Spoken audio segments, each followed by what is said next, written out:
be some of my son's adversaries. That could either be on other teams, or it could be coaches, or it could be past. Officially, the Marvel timeline is smaller than the Kelce Swift universe. Donna Kelce starts by jumping on the traders and making fun of Travis's ex-partners as if it were a family pastime. Then, Taylor Swift shows that even pop queens can fall for a tight end by breaking her own no-athletes rule for Travis. I'd been very non-athlete because I'm not one, and I've always just been like, well, what would we talk about? And she is not going to slow down. With an astounding 9 nominations, she is at the top of the iHeart Radio list. Even when the season gets nasty, America continues to binge-watch the Kansas City Chiefs like it's a Netflix thriller. Lastly, Taylor sends a heartfelt shout-out on Colbert to rock icon John Fogerty. He also explains why their conflict over music ownership seems to be the same. He just got them back recently. Yeah!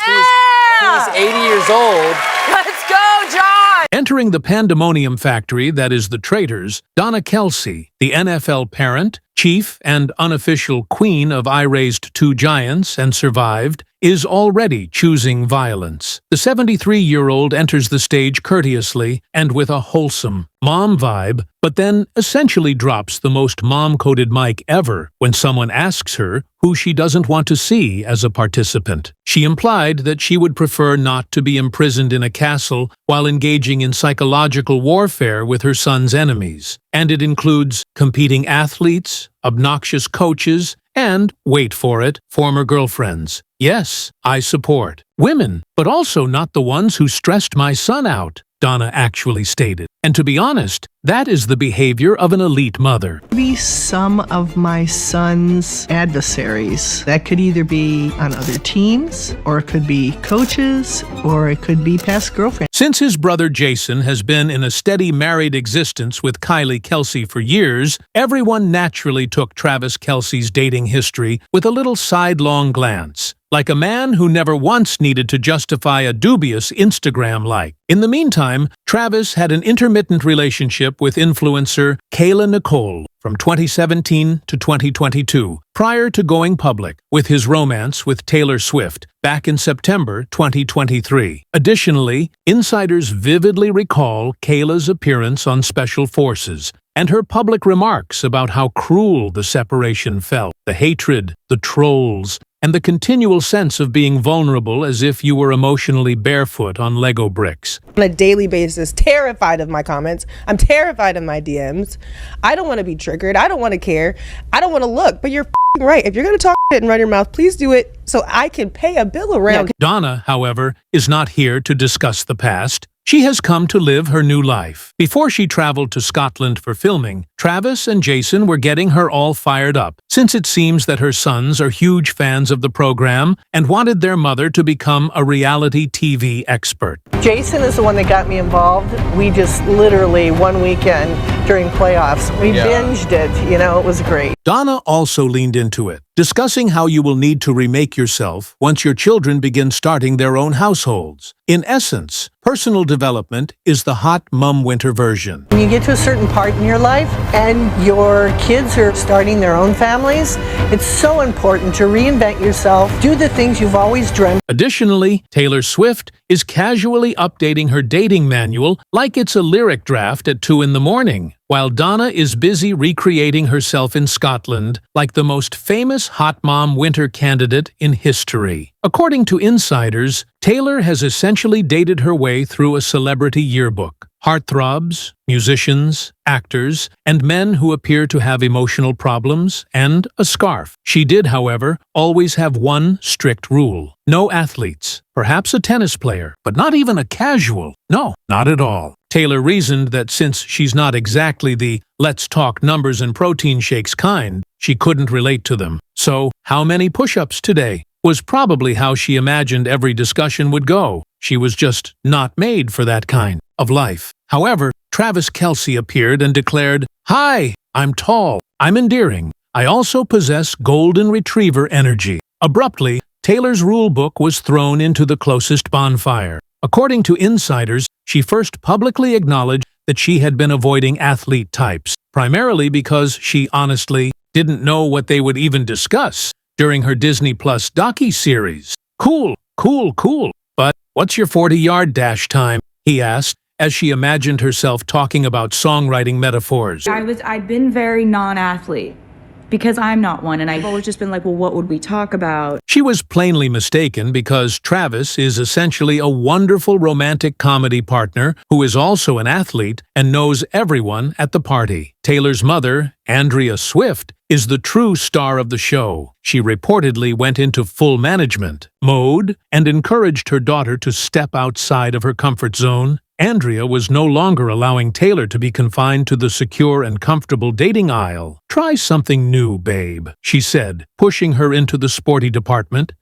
"It might appeal to you." There's a guy. He's really cute.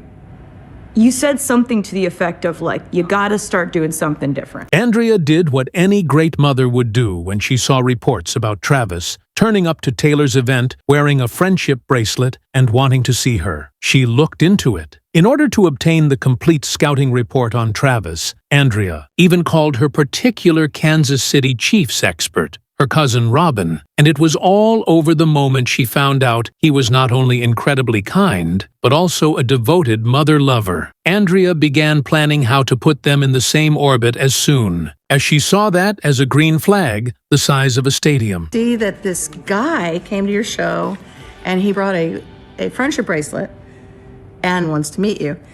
And so, of course, I call up my resident expert on Kansas City Chiefs, my cousin Robin, and I go, tell me about this guy named Travis Kelce.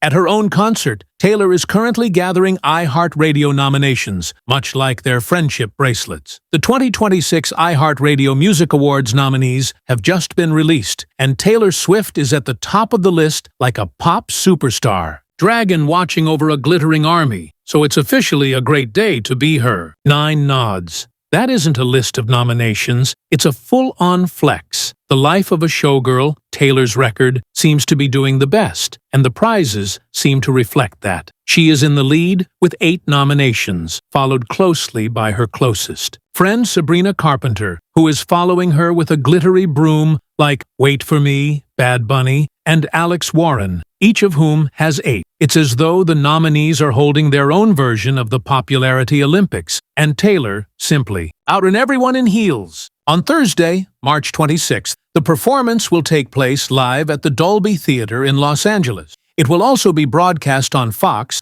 iHeartRadio stations, and the app, which functions as a national music group chat. In other words, if you have a sound-producing equipment, you will hear about it. In addition to foreshadowing what's going to blow out in summer 2026, the main goal is to celebrate the musicians and songs that were played non-stop through 2025. This is a cunning way of saying, here's your new obsession, and you're welcome.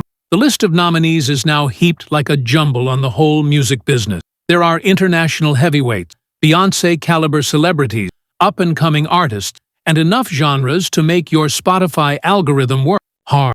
Additionally, Taylor is emerging in the major categories, including Pop Artist of the Year, Pop Song of the Year, Artist of the Year, and Song of the Year with the destiny of Oilia, essentially providing I'm haunting the ballot in addition to being nominated. Additionally, America is demonstrating that it is not at all fixated on the Kansas City Chiefs by watching them as a national pastime, even as Taylor is busy haunting the iHeart ballot like a sparkly pop ghost.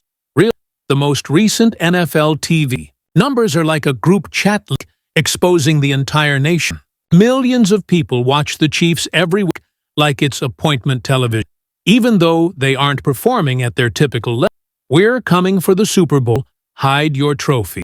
Either America loves chaos, Patrick Mahomes is a living quarterback cheat code, or the Taylor Swift halo effect is to blame. Whatever it is, though, it is effective. The NFL's latest watching statistics show that TV ratings have increased by 10% since 2020. Additionally, this season's average viewership for games is a substantial 18.7 million. People weren't the only ones watching. People cleared their calendars, quarreled with their loved ones, and disregarded texts for 3 hours. The crazy aspect is that the Chiefs appeared in 4 of the season's top 5 most viewed games. 4, despite the fact that they went 6-11 and failed to qualify for the playoff. That isn't, it's a brand. That's essentially a cult with superior merchandise.